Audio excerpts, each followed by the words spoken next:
Dia kehilangan segalanya dalam satu hari. Tokonya dihancurkan.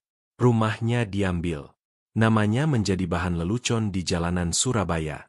Ketika dunia berbalik membelakangi Sari, hanya satu orang yang menunjukkan kebaikan padanya. Seorang pria yang semua orang sebut gila. Dia tidur di gedung terbengkalai. Orang-orang menertawakannya. Mereka mengejek Sari karena tinggal bersamanya. Tapi bagaimana jika kegilaan itu hanyalah penyamaran? Bagaimana jika pria yang dia nikahi menyimpan rahasia yang cukup kuat untuk mengguncang seluruh kota? Dan apa yang terjadi setelah Sari menikahinya akan mengungkap kebohongan, membungkam para pengejek, dan menulis ulang takdir dengan cara yang tidak pernah diduga siapapun. Tetaplah bersama kami sampai akhir karena kebenaran di balik pria gila itu dan kehidupan yang Sari masuki setelah pernikahan akan membuatmu terpana. Pagi ketika hidup Sari runtuh dimulai seperti setiap pagi lainnya yang pernah dia lalui. Dia bangun sebelum fajar di kamar sewanya di pinggiran Surabaya, mendengarkan kota bernapas, dengung genset, kokok ayam di kejauhan, rasa sakit di jari-jarinya yang tidak pernah benar-benar hilang. Dia duduk di kasur tipisnya, meregangkan tangan yang pegal, dan membisikkan doa singkat. Bukan untuk kekayaan, bukan untuk keajaiban, tapi untuk pelanggan. Cukup pekerjaan untuk makan. Cukup kekuatan untuk terus bertahan. Sari memang miskin, tapi dia tidak malas. Saat matahari terbit, dia sudah berada di tokonya. Sebuah bangunan kayu kecil yang terjepit di antara kios aksesoris handphone dan penjual makanan pinggir jalan. Papan nama di atasnya bertuliskan Rumah Mode Sari, meskipun catnya sudah memudar begitu parah sehingga hanya mereka yang sudah mengenalnya yang bisa membacanya. Di dalam toko ada dua mesin jahit tua, satu cermin dengan retakan di tengahnya, dan potongan-potongan kain yang dilipat dengan hati-hati seperti harapan yang rapuh. Toko ini adalah dunianya. Dia membangunnya jahitan demi jahitan setelah kehilangan kedua orang tuanya. Menjahit hingga larut malam, belajar pola dengan cahaya lilin, menolak untuk meminta-minta bahkan ketika lapar membakar dadanya. Orang-orang mengenalnya sebagai penjahit pendiam yang tidak pernah berdebat soal harga, yang tersenyum bahkan ketika pelanggan menunda pembayaran, yang bekerja lebih keras dari siapapun namun tetap tak terlihat. Pagi itu, dia sedang setengah jalan menjahit gaun kuning ketika suara itu datang. Mesin-mesin berat, keras, salah. Sari melangkah keluar tepat pada waktunya untuk melihat dua truk pemerintah berhenti, diikuti buldoser yang berkilau kejam di bawah matahari. Pria-pria berjaket reflektif melompat turun, berteriak-teriak perintah seperti tentara yang menyerbu wilayah musuh. Kerumunan langsung berkumpul. Rasa ingin tahu naik lebih cepat dari simpati. Apa yang terjadi? Sari bertanya dengan suara tipis. Bangunan ilegal. Salah satu pria menggonggong tanpa melihatnya. Jantungnya berdegup. Tolong pak, toko ini, disinilah saya bekerja. Pria lain tertawa. Kalian tidak pernah mau dengar. Sebelum Sari bisa berbicara lagi, buldoser itu menderu hidup. Tidak, dia menjerit. Hantaman pertama merobek sisi tokonya seperti kertas. Kayu retak. Kain beterbangan ke udara. Mesin jahitnya jatuh dengan suara yang terasa seperti tulang patah. Sari berlari ke depan sambil menangis. Memohon, tangannya terulur tak berdaya sementara semua yang dia miliki ditelan debu. Orang-orang merekam dengan ponsel mereka. Ada yang tertawa. Harusnya dia tahu. Penjahit tanpa toko sekarang. Begitulah hidup. Dalam hitungan menit, Rumah Mode Sari lenyap. Dia jatuh ke tanah tempat tokonya pernah berdiri, debu menempel di rambutnya, air mata mengalir di wajahnya. Gaun kuning itu tergeletak robek di sampingnya, setengah jadi, tidak berguna. Lapar melilit perutnya, tapi keputusasaan lebih menyakitkan. Dia tidak punya tabungan, tidak ada cadangan, tidak ada siapapun. Saat truk-truk pergi, kerumunan bubar, puas, terhibur. Saat itulah dia memperhatikannya. Dia berdiri beberapa langkah jauhnya, bertelanjang kaki, pakaian kotor, rambut kusut, jenggotnya liar, matanya gelisah. Tipe pria yang membuat orang menyeberang jalan untuk menghindarinya. Seorang pria gila. Semua orang mengenalnya. Dia berkeliaran di area itu, bergumam pada dirinya sendiri, mengemis, kadang diabaikan, selalu. Dia berjalan ke arahnya. Orang-orang terkikik. Sekarang kegilaan datang menyapa kemiskinan. Sari hampir tidak mendongak. Pria gila itu berlutut di sampingnya. Dia merogoh sakunya dan meletakkan selembar uang 500.000 rupiah yang kusut ke telapak tangannya yang berdebu. "Pergi dan makanlah," katanya pelan. Kata-kata itu mengejutkannya lebih dari penghancuran itu. Dia menatapnya. Benar-benar menatap. Matanya tidak kosong. Mereka bersinar. Lembut. Manusiawi. "Kenapa?" bisiknya. Dia mengangkat bahu. "Karena hari ini berat." Untuk sesaat, dunia berhenti. Orang-orang yang sama yang tertawa menjadi diam.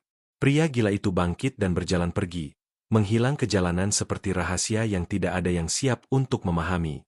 Sari duduk di sana lama setelah semua orang pergi, mencengkeram uang itu seolah-olah bisa lenyap. 500.000 rupiah itu memberinya makan selama 2 hari. Tapi bukan makanan yang menghantuinya. Itu adalah kebaikan. Karena ketika tokonya dihancurkan, ketika pemerintah berbalik membelakanginya, ketika orang-orang mengejek air matanya, hanya pria gila itu yang melihatnya sebagai manusia. Malam itu, Sari berbaring di kasurnya menatap langit-langit, memutar ulang momen itu berulang-ulang. Dia tidak tahu namanya. Dia tidak tahu kisahnya. Dia hanya tahu bahwa sesuatu yang aneh telah terjadi. Sesuatu yang terasa seperti takdir yang melintas di hadapannya dalam pakaian compang-camping. Di luar, Surabaya tertidur. Dan di suatu tempat di kota, seorang pria yang semua orang sebut gila berjalan sendirian, membawa rahasia bernilai miliaran. Tidak menyadari bahwa gadis yang tokonya dihancurkan hari itu akan segera menjadi satu-satunya orang yang mampu menyembuhkannya. Sari menutup matanya, tidak menyadari bahwa yang terburuk masih di depan. Tapi begitu juga dengan segalanya yang akan mengubah hidupnya selamanya. Surabaya melupakan air mata Sari lebih cepat dari melupakan debu kemarin. 2 hari setelah penghancuran, dia berkeliaran dengan kantong plastik berisi kain yang diselamatkan, meteran, dan kaleng yang menyimpan jarum-jarumnya. Dia memohon pada penjahit lain untuk sudut ruangan, bahkan menawarkan menjahit gratis jika mereka mengizinkannya menyentuh mesin. Ada yang menggelengkan kepala dengan kasihan, ada yang dengan jengkel. "Bisnis sedang susah," kata seorang wanita. "Saya tidak bisa menanggung masalah orang lain." Sari mengangguk seolah dia mengerti, tapi rasa malu menekan tenggorokannya sampai menelan terasa sakit. Kerja keras tanpa koneksi, dia sadari, masih bisa meninggalkanmu di tanah. Kembali ke rumah kontrakannya, pemilik rumahnya sudah menunggu. Pak Hartono bertubuh besar, keras, dan alergi terhadap belas kasihan. Sari sudah berhutang padanya selama 2 bulan, membayar dalam pecahan kecil, berjanji akan melunasi semuanya begitu pelanggan kembali. Tapi pelanggan tidak kembali karena tokonya sudah menjadi puing. Malam itu, Sari memasuki halaman dan menemuinya di luar sedang mengunyah sirih, dikelilingi 2 pria yang kelihatan menikmati rasa malu orang lain. Begitu melihatnya, suaranya meninggi. "Sari, kemari." Tetangga mengintip dari pintu-pintu. Sari memaksa kakinya maju. "Selamat malam, Pak," katanya. Dia tertawa. "Apa salam bisa bayar sewa?" "Pak, toko saya dihancurkan. Saya sedang mencari kerja. Tolong beri saya waktu sedikit. Ini bukan panti amal." Dia membentak. "Kalau tidak bisa bayar, pergi." 1 minggu, Sari memohon. Hanya 1 minggu. 1 minggu jadi 1 tahun. Dia menunjuk pintunya. "Malam ini, pergi." Kata-kata itu menghantamnya di depan semua orang. Sari memasuki kamarnya dalam keheningan. Dia menatap barang-barangnya yang sedikit, kursi plastik, panci, cermin retak, peralatan jahitnya, dan koper usang yang pernah ibunya gunakan. Dia berkemas perlahan, membungkus jarumnya seperti emas, melipat pakaiannya seperti milik kehidupan yang lebih baik. Ketika dia mengangkat tasnya, lengannya gemetar di bawah beban kekalahan. Di luar, Pak Hartono memperhatikan dengan kepuasan dingin. "Lain kali, jangan sewa apa yang tidak bisa kamu pertahankan," katanya. Sari tidak menjawab. Jika dia membuka mulut, isak tangis akan keluar dan menjadi hiburan. Dia berjalan keluar dari halaman dengan tasnya dan harga dirinya berdarah diam-diam di belakangnya. Gembok berbunyi klik. Suara itu mengikutinya di sepanjang jalan seperti kutukan. Dia melewati lokasi toko lamanya dengan sengaja, seolah rasa sakit bisa menjadi bahan bakar. Jalan masih ramai, tapi ruang tempat rumah mode Sari pernah berdiri tampak seperti gigi yang hilang. Seorang wanita yang pernah dia jahitkan melihatnya dan menyeringai. "Jadi, Bu Desainer, bagaimana kabarnya?" ejeknya. Dua pemuda di warung ikut-ikutan, bersiul, memanggilnya penjahit tanpa benang. Sari terus berjalan, tapi setiap kata mendarat seperti batu.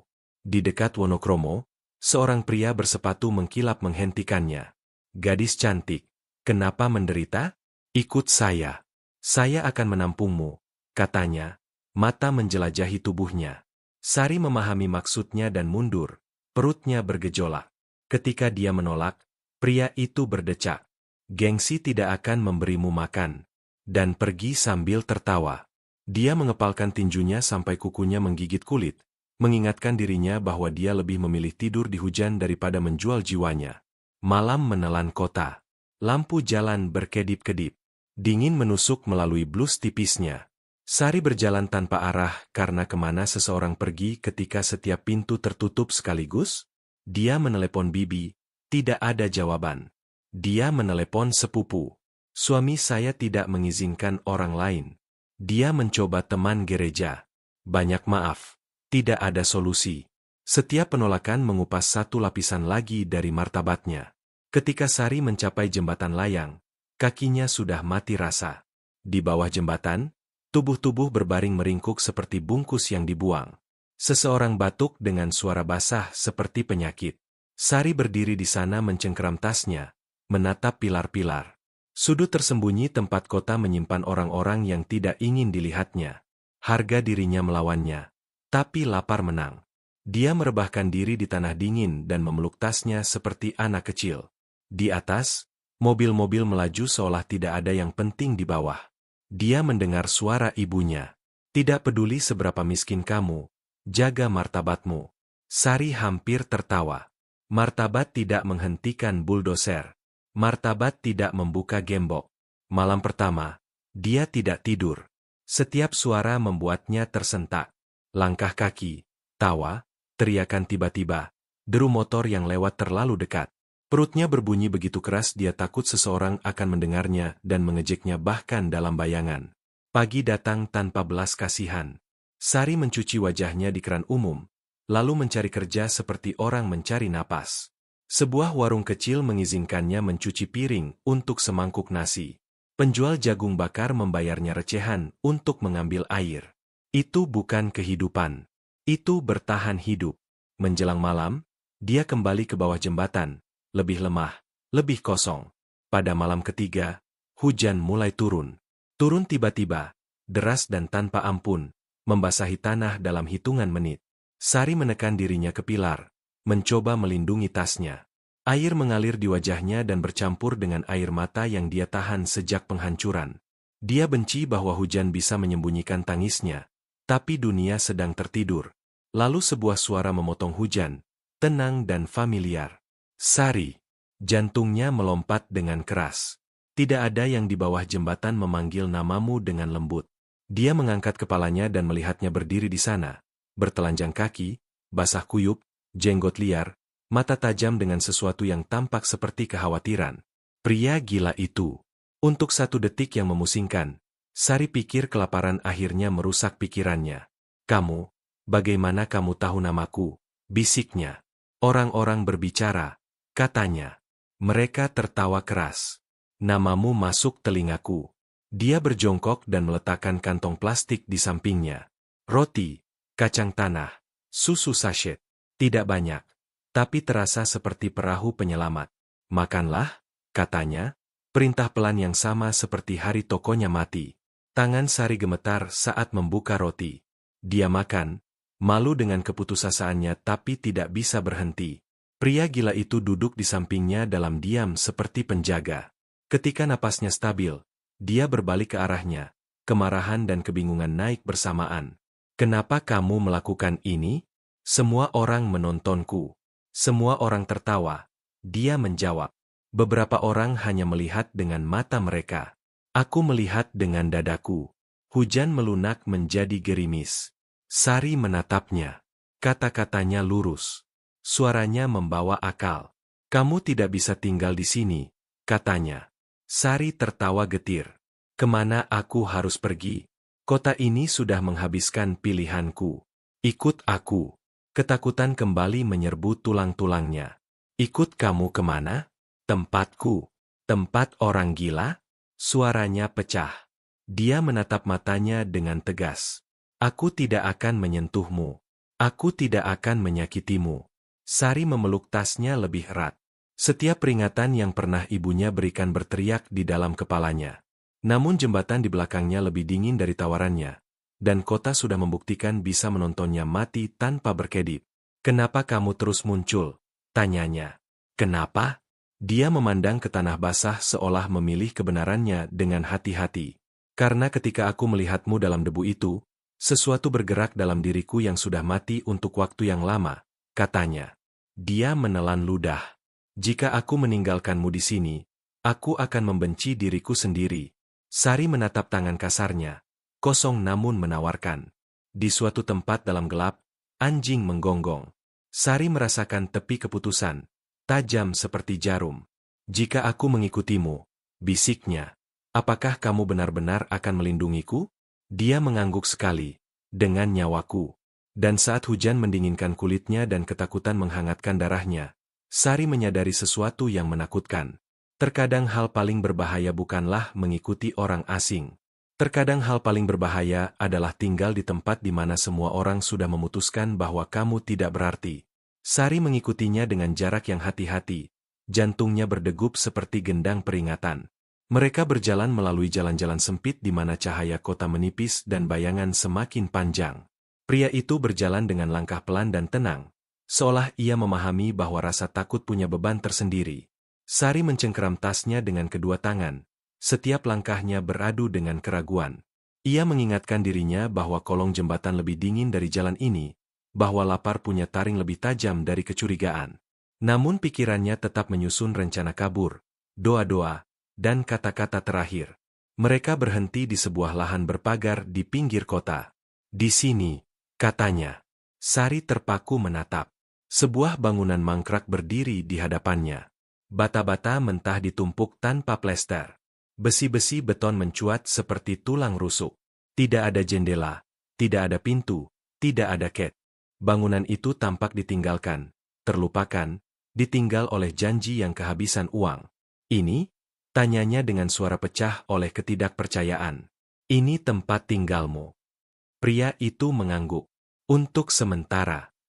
Dada Sari sesak. Ia membayangkan ular, pencuri, kegelapan yang menelan jeritan. Kota ini sudah mengajarinya betapa murahnya nyawa perempuan dihargai. Ia mundur selangkah. Aku tidak bisa, bisiknya. Pria gila itu menyadarinya. Ia mengangkat tangannya perlahan, telapak terbuka.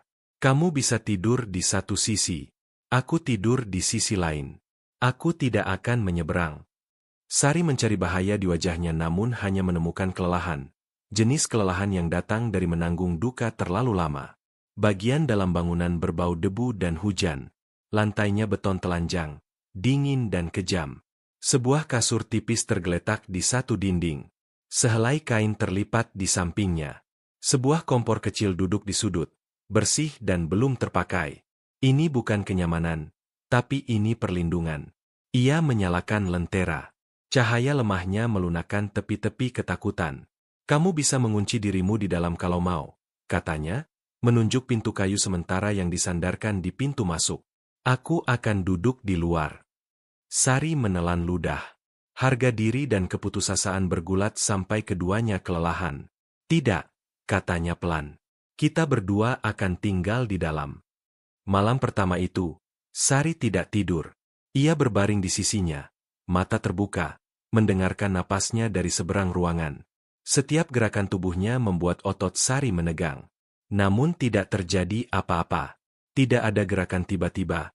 Tidak ada bisikan dalam gelap. Hanya suara seorang pria yang tidur seperti seseorang yang tidak beristirahat selama bertahun-tahun. Saat fajar, ia terbangun oleh aroma sesuatu yang hangat. Pria itu sedang memasak bubur di kompor, bersenandung pelan. Kamu bisa masak? Tanyanya terkejut. Ia tersenyum samar.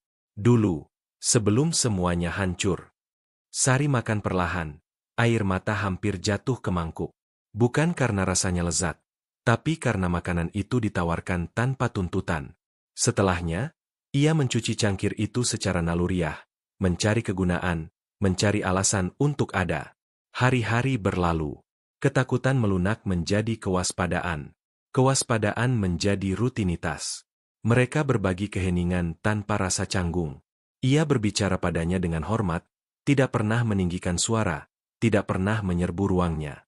Ketika orang-orang lewat dan mengejek si penjahit dan si gila, ia melangkah sedikit ke depannya seperti perisai yang terbuat dari tulang dan tekad. Di malam hari ketika kota mendingin dan bangunan bernapas bersama mereka, Sari memperhatikan cara pria itu bicara. Ia bicara dengan akal sehat. Ia bertanya tentang pola, tentang kain, tentang mengapa jahitan tertentu bertahan lebih baik dari yang lain. Ia berbicara tentang buku-buku yang dulu dibacanya, tentang tempat-tempat yang pernah dikunjunginya, tentang bagaimana rasa sakit bisa mengatur ulang pikiran seseorang sampai dunia terasa berbentuk salah. Kamu tidak terdengar gila, kata Sari suatu malam, kebenaran tergelincir keluar sebelum ketakutan bisa menghentikannya. Ia memalingkan muka. Kegilaan adalah apa yang orang sebut padamu ketika kesedihanmu tidak masuk akal bagi mereka. Malam lain, hujan menghantam bagian-bagian bangunan yang tak beratap. Air menggenang di dekat dinding. Sari menggigil di bawah kainnya, berusaha tidak mengeluh. Ia tetap menyadarinya dan meletakkan satu-satunya jaketnya di bahu Sari tanpa menyentuh kulitnya. Terima kasih, bisiknya. Malam itu, bendungan itu jebol. Aku pernah menikah, ia memulai, menatap kegelapan. Aku mencintainya seperti bernapas. Ketika dia selingkuh, aku memaafkan. Ketika dia hamil, aku percaya padanya. Ketika anak itu lahir dan kebenaran menyusul, sesuatu di dalam diriku retak. Suaranya gemetar. Mereka menertawakanku. Teman-teman menghilang. Aku terbangun suatu hari dan tidak bisa mengenali pria di cermin. Sari mendengarkan, hatinya perih. Jadi kamu lari. Aku bersembunyi, koreksinya lembut. Aku pikir jika aku menjadi ketiadaan, rasa sakit akan melewatkanku. Sari menjulurkan tangannya dan meletakkannya di lantai di antara mereka. Tidak menyentuhnya, hanya cukup dekat untuk menjadi nyata. Rasa sakit menemukan kita bagaimanapun juga. Setelah malam itu, sesuatu berubah. Sari mulai merawatnya seperti yang dulu ia harap seseorang akan merawatnya. Ia mencuci bajunya di keran, menggosok kotoran dan rasa malu lama. Ia memangkas jenggotnya dengan hati-hati, tangannya mantap, jantungnya keras berdetak. Ia berbicara padanya tentang masa depan seolah itu bukan lelucon. Kamu layak mendapat kebahagiaan, katanya suatu pagi, bahkan jika datangnya pelan. Ejekan orang-orang makin keras seiring ikatan mereka menguat. Anak-anak melempar batu, perempuan berbisik, laki-laki tertawa terang-terangan. Lihat bagaimana kemiskinan menikahi kegilaan, kata mereka. Sari menundukkan kepalanya dan terus berjalan. Di dalam, ia tumbuh lebih kuat. Bangunan yang dulu menakutinya kini terasa seperti rahim. Belum selesai memang, tapi menyimpan sesuatu yang hidup. Suatu sore, saat matahari berdarah oranye melintasi langit, ia menatapnya dengan mata lebih jernih dari yang pernah dilihat Sari. Kenapa kamu masih di sini? Tanyanya. Kamu bisa pergi. Sari menjawab tanpa berpikir. Karena ketika dunia menghapusku, kamu melihatku. Keheningan membungkus mereka seperti kain. Aku mencintaimu, katanya pelan, seperti pengakuan yang dibuat untuk malam. Sari tidak tertawa. Ia tidak lari. Ia menangis. Karena di bangunan mangkrak itu di antara debu dan cemoohan, seorang pria yang hancur telah menawarkannya cinta yang tidak meminta apa-apa selain kehadiran. Dan di dadanya, ketakutan dan harapan akhirnya berhenti bertarung cukup lama untuk duduk bersama. Ia menyadari saat itu bahwa kegilaan tidak ada hubungannya dengan pria itu. Kegilaan yang sebenarnya adalah dunia yang mengejek kebaikan dan menyembah penampilan. Dan Sari, penjahit miskin tanpa toko dan tanpa jaring pengaman, memilih untuk tinggal, tidak sadar bahwa pria yang sedang dibantunya membangun kembali, menyembunyikan kehidupan yang akan segera membalikan seluruh kota. Cinta tidak datang dengan kembang api atau pernyataan mendadak. Ia merayap masuk dengan tenang seperti fajar menyelinap ke dalam malam. Sari pertama kali menyadarinya dalam hal-hal kecil, dalam cara pria itu menunggu sampai Sari selesai makan sebelum menyentuh makanannya sendiri, dalam cara ia berdiri sedikit di depannya setiap kali orang lewat menyerap hinaan yang ditujukan untuk mereka berdua, dalam cara matanya melembut setiap kali Sari berbicara seolah suaranya menjahit sesuatu yang robek di dalam dirinya. Mereka sudah tinggal bersama selama berminggu-minggu sekarang. Bangunan mangkrak itu telah berubah. Bukan secara fisik, masih telanjang, belum selesai, dan terbuka pada cuaca, tapi secara emosional terasa lebih hangat. Sari menyapu lantai setiap pagi. Ia menyusun barang-barang sedikit mereka dengan rapi di dinding. Ia bahkan mengikat selembar kain di atas lubang jendela untuk menghalangi angin. Ia sedang membangun rumah dengan hampir tidak ada apa-apa. Setiap pagi, Sari bangun lebih dulu. Ia mengambil air, memasak apa yang sedikit mereka punya, dan merencanakan hari seolah rutinitas itu sendiri adalah tindakan pemberontakan melawan keputusasaan. Ketika ia bangun, Sari menyapanya dengan senyum yang mengejutkan bahkan dirinya sendiri.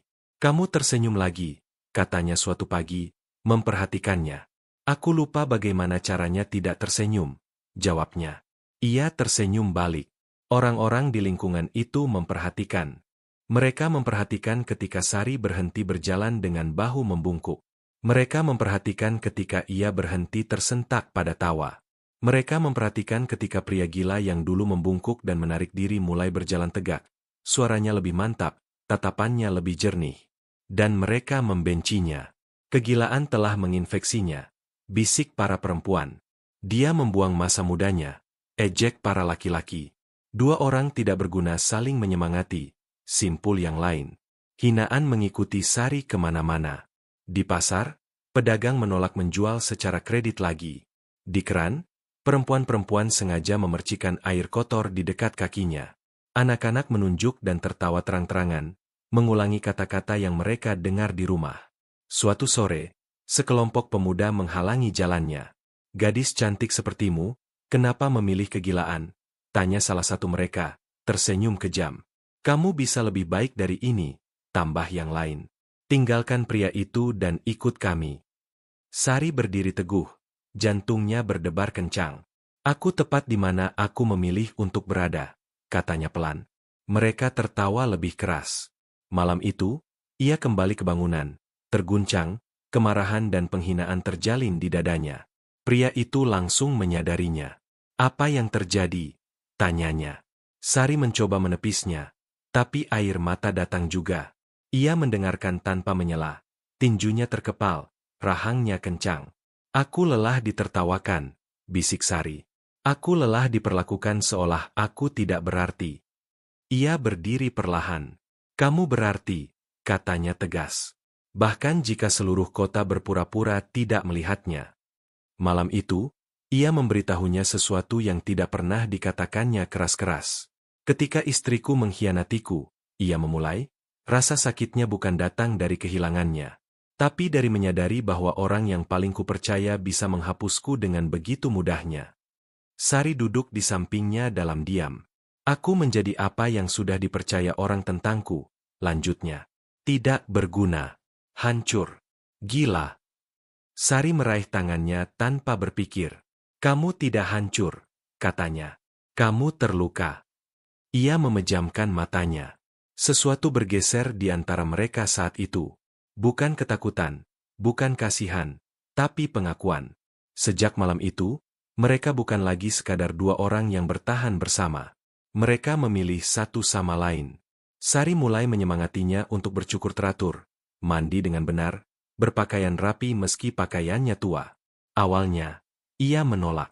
"Apa gunanya?" tanyanya. "Gunanya," jawab Sari, "adalah kamu layak merasa utuh lagi." Sari berbicara padanya tentang membuka dirinya kembali pada kehidupan, tentang pengampunan bukan sebagai kelemahan tapi sebagai kebebasannya. Ia mendengarkan ketika kenangan menghantuinya. Ia mengingatkannya pada pria yang dulu.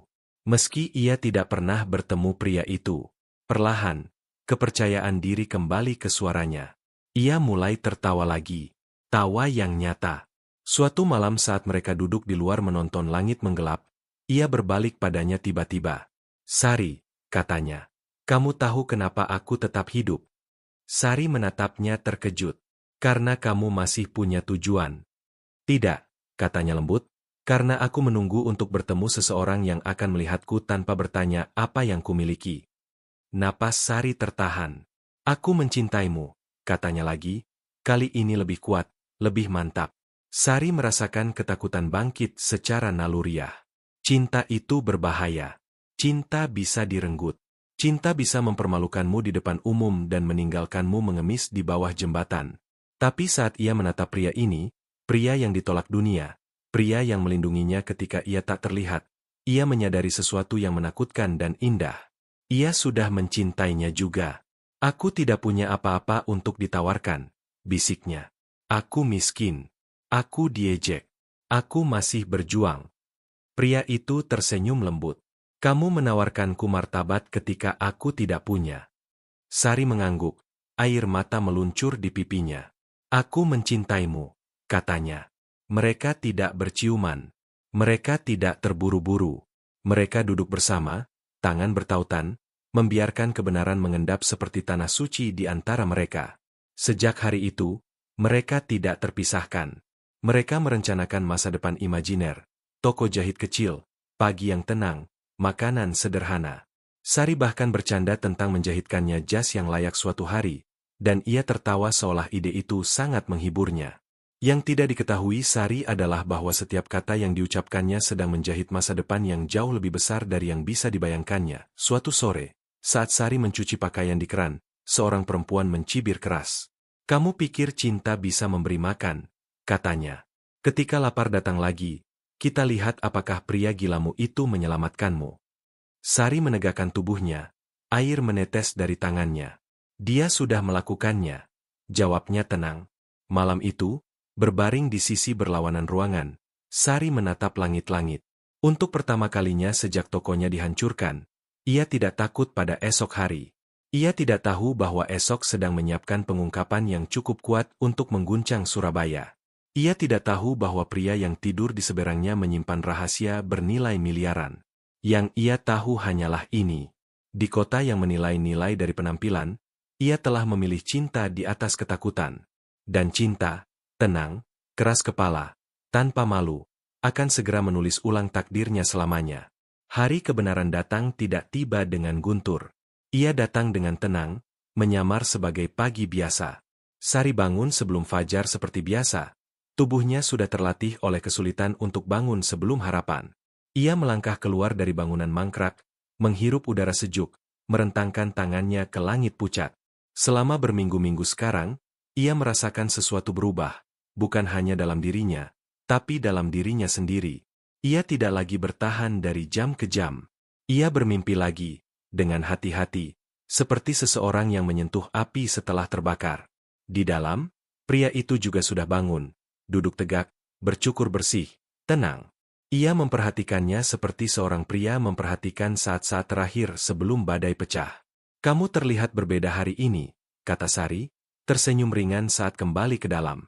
Kamu juga, jawabnya. Mereka makan dalam keheningan. Bukan keheningan yang tidak nyaman. Keheningan yang berat, jenis yang membawa kata-kata yang menunggu untuk diucapkan. Sari memperhatikan tangannya sedikit gemetar saat ia melipat kain yang ia tiduri. Jantungnya mengetat. Ada apa? Tanyanya. Ia berdiri perlahan. Sari, katanya. Hari ini, aku butuh kamu mempercayaiku. Ia tertawa gugup. Aku sudah percaya. Tidak, katanya lembut. Maksudku sepenuhnya. Sesuatu dalam nada suaranya menakutinya. Mereka berjalan bersama menuju jalan. Sari mengharapkan tatapan biasa, bisikan biasa. Sebaliknya, ia melihat sesuatu yang aneh. Kendaraan hitam diparkir di kejauhan, pria-pria berjas, kacamata gelap, postur waspada. Langkahnya melambat. Kenapa ada begitu banyak orang di sini? Bisiknya. Ia tidak menjawab. Tiba-tiba, salah satu pria melangkah maju dan membungkuk. Tuan, katanya dengan hormat. Kata-kata itu menghantam Sari seperti tamparan. Tuan. Sebelum ia bisa bereaksi, pria-pria lain mengikuti, membungkuk, hormat, diam. Pikirannya menolak bekerja sama. Apa yang terjadi? Tanyanya. Panik naik. Ia berbalik padanya. Dan di saat itu, Sari tidak melihat pria gila. Ia melihat seorang pria yang berdiri sepenuhnya di dalam dirinya. Namaku, katanya pelan, adalah Rangga Kusuma Wijaya. Dunia miring. Aku bukan gelandangan, lanjutnya. Aku tidak gila. Sari menggelengkan kepalanya dengan keras. Berhenti. Ini tidak lucu. Aku memiliki perusahaan di Jakarta, Bandung, Medan, katanya tenang.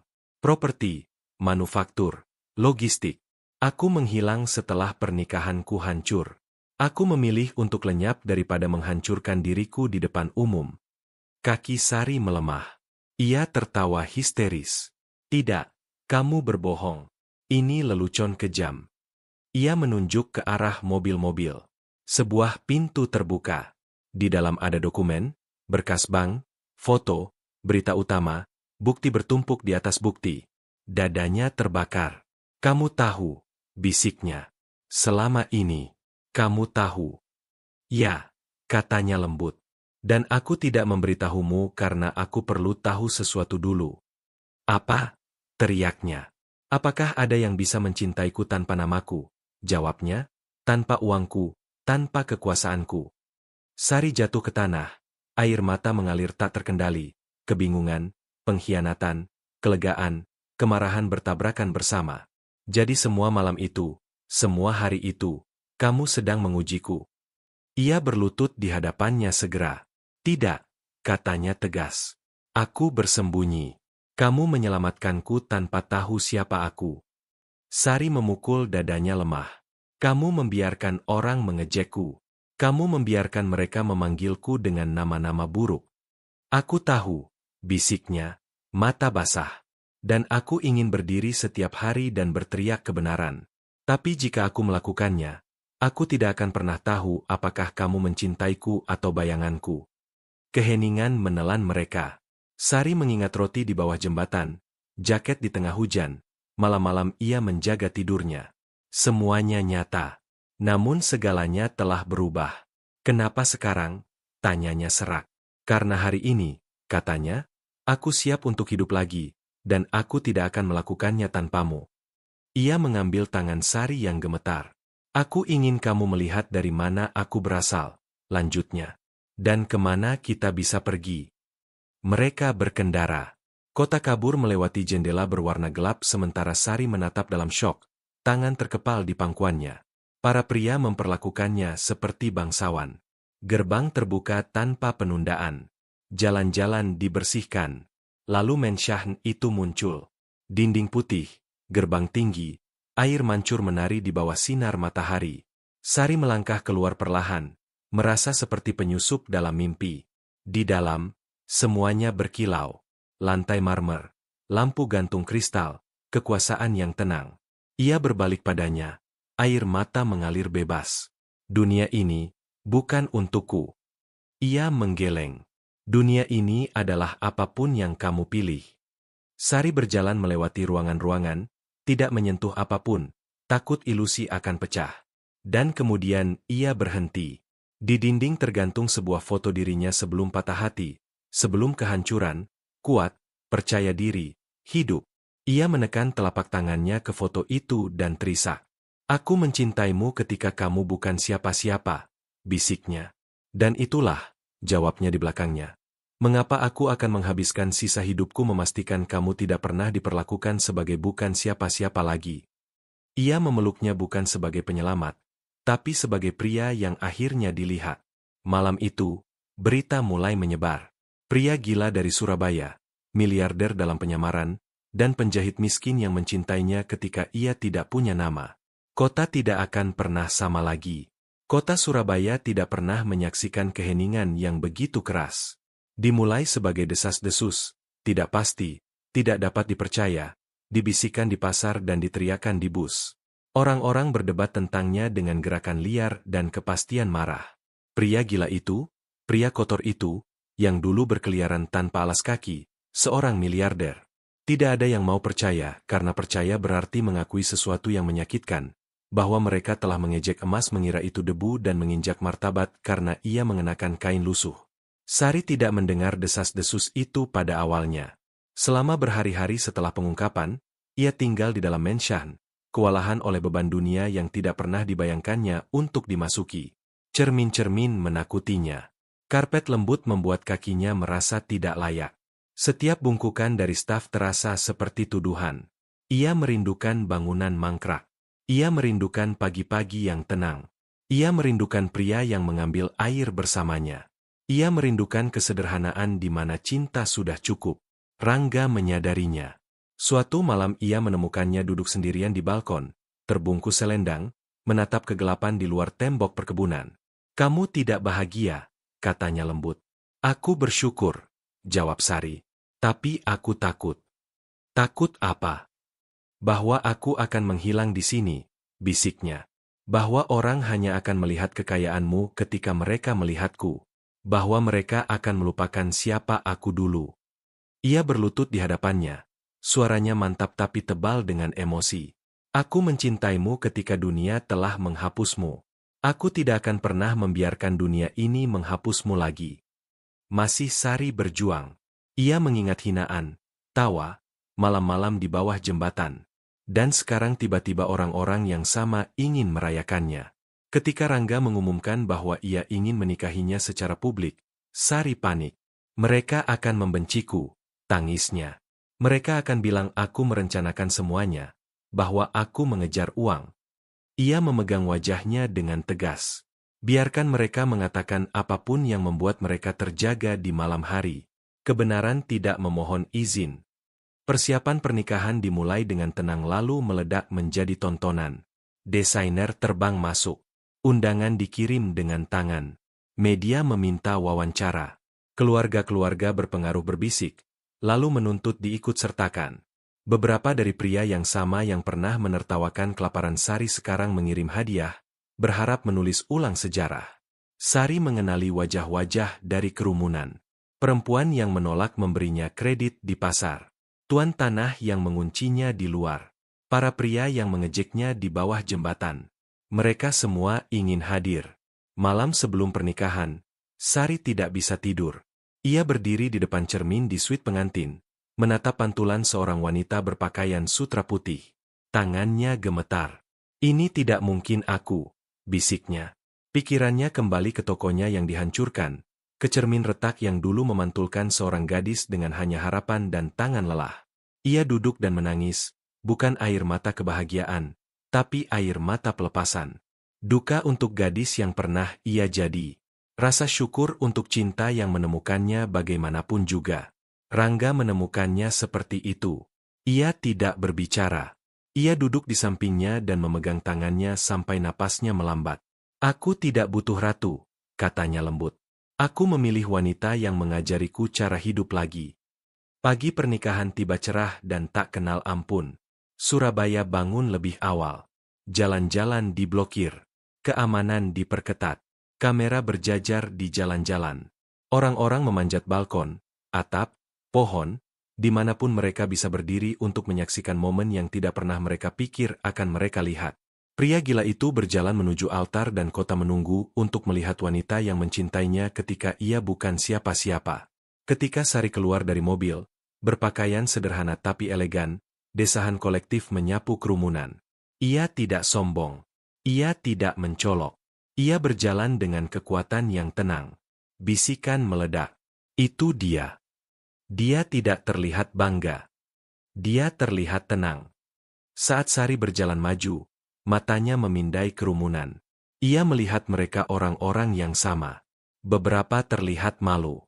Beberapa terlihat marah. Beberapa menangis terang-terangan. Seorang perempuan jatuh berlutut dan menangis ketika Sari lewat. Sari tidak tersenyum. Ia tidak cemberut. Ia berjalan. Ketika ia mencapai Rangga, ia mengambil tangannya, membumikannya. Petugas berbicara, tapi banyak yang tidak mendengar kata-katanya. Mereka terlalu sibuk menghadapi kenangan mereka sendiri. Tawa, kekejaman, kemudahan dengan mana mereka telah menolak dua orang yang hancur yang sekarang utuh bersama. Ketika Rangga mengucapkan janjinya, suaranya pecah. "Kamu mencintaiku ketika namaku adalah lelucon," katanya. "Ketika pakaianku menolak rasa hormat, ketika hatiku terkubur untuk melindungi wanita yang melindungi kemanusiaanku." Suara Sari gemetar ketika gilirannya. Aku mencintaimu ketika mencintaimu menghabiskan martabatku, katanya. Ketika memilihmu berarti sendirian. Aku bersumpah untuk tidak pernah melupakan dari mana kita berasal. Ketika mereka diumumkan sebagai suami istri, keheningan pecah, sorak-sorai meledak, kamera berkilat, kota bergemuruh. Tapi Sari hanya mendengar satu hal. Suara kehidupan yang menutup dan yang lain terbuka. Malam itu, saat mereka berdiri bersama di balkon menghadap kota, kembang api menerangi langit. Apakah kamu menyesal? Tanya Rangga lembut. Sari menggeleng. Tidak, tapi aku tidak akan pernah lupa. Bagus, katanya. Aku juga tidak. Dan di suatu tempat di Surabaya, sebuah pelajaran mengendap dalam di hati mereka yang menyaksikannya. Bahwa kegilaan bisa menjadi duka yang menyamar. Bahwa kekayaan bisa bersembunyi di balik keheningan. Dan bahwa cinta sejati, tidak meminta bukti sebelum berkomitmen. Sari, yang dulunya penjahit miskin yang diejek kota, berdiri sebagai bukti bahwa martabat tidak datang dari kekayaan.